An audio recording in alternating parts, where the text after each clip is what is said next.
أعوذ بالله من الشيطان الرجيم بسم الله الرحمن الرحيم. Allah said about His ability to return us back to life perfectly on the day of resurrection, yes, we are able to fashion in perfect order the very tips of His fingers. 1400 years ago, some people wondered why God chose to mention the fingertips instead of mentioning something more complicated like the kidney or the eye. Today, science proved that this part of the body is one of the most complicated parts because it is carrying a unique fingerprint. Go back 1400 years ago and ask anyone, how could you distinguish between one person and the other? To point out to the individuality of each person in the day of judgment. It is logical to speak about the features, the face, like I used to say, a birthmark like Gorbachev's, something that make the individual unique and distinct from others. Why is it that out of all the apparent features of the human being, the Quran chose, in the context of specifying the individuality of each person in the day of judgment, the fingertip? It's common knowledge.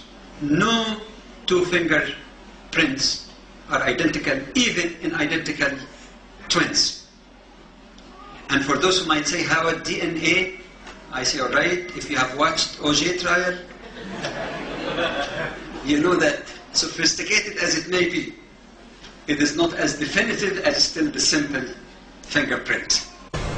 Almighty Allah said 1400 years ago about mountains, "Have we not made the earth as a wide expanse and the mountains as stakes?"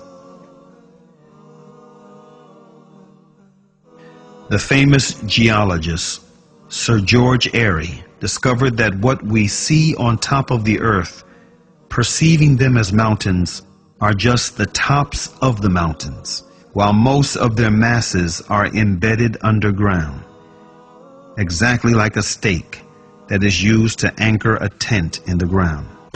Surah 79, Ayah 32 states, also in the context of creation, "And the mountains hath he firmly fixed." Similar mention of mountains is found in several other surahs.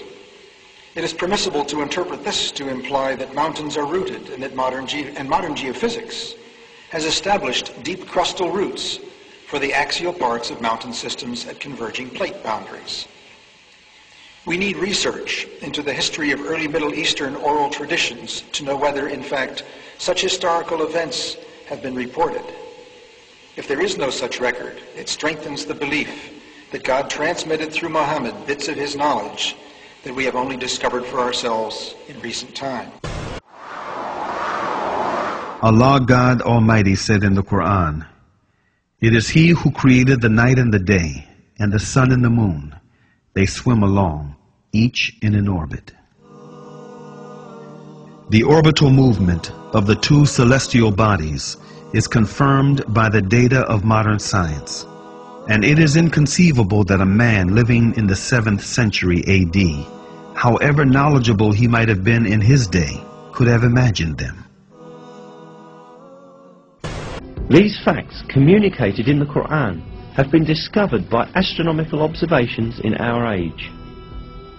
According to the calculations of experts on astronomy, the Sun is travelling at the enormous speed of 720,000 kilometers an hour in the direction of the star Vega in a particular orbit called the solar apex. This means that the Sun travels roughly 17,280,000 kilometers a day.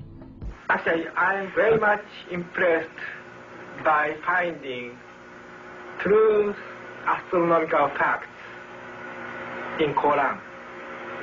Allah said in the Quran, "Whoever Allah guides, He opens his heart for Islam, and whoever He lets go astray, He makes his chest constrain as if he is ascending gradually in the sky." 14 centuries ago, who could have known that as a man ascends gradually in the sky, Oxygen decreases, leading to the feeling of chest tightness. These must be the words of the Creator, Allah. وَإِن كُنتُمْ فِي رَيْبٍ مِّمَّا نَزَّلْنَا عَلَى عَبْدِنَا فَأْتُوا بِسُورَةٍ مِّن مِّثْلِهِ وَادْعُوا شُهَدَاءَكُم مِّن دُونِ اللَّهِ إِن كُنتُمْ صَادِقِينَ. So many have tried. All of them have failed. And many of them ended up becoming Muslims. Amazing.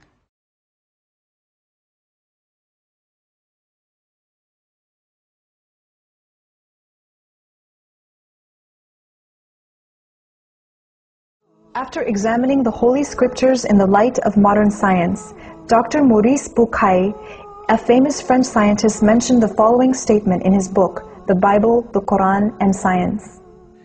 I could not find a single error in the Quran. I had to stop and ask myself, if a man was the author of the Quran, how could he have written facts in the 7th century that today are shown to be in keeping with modern scientific knowledge?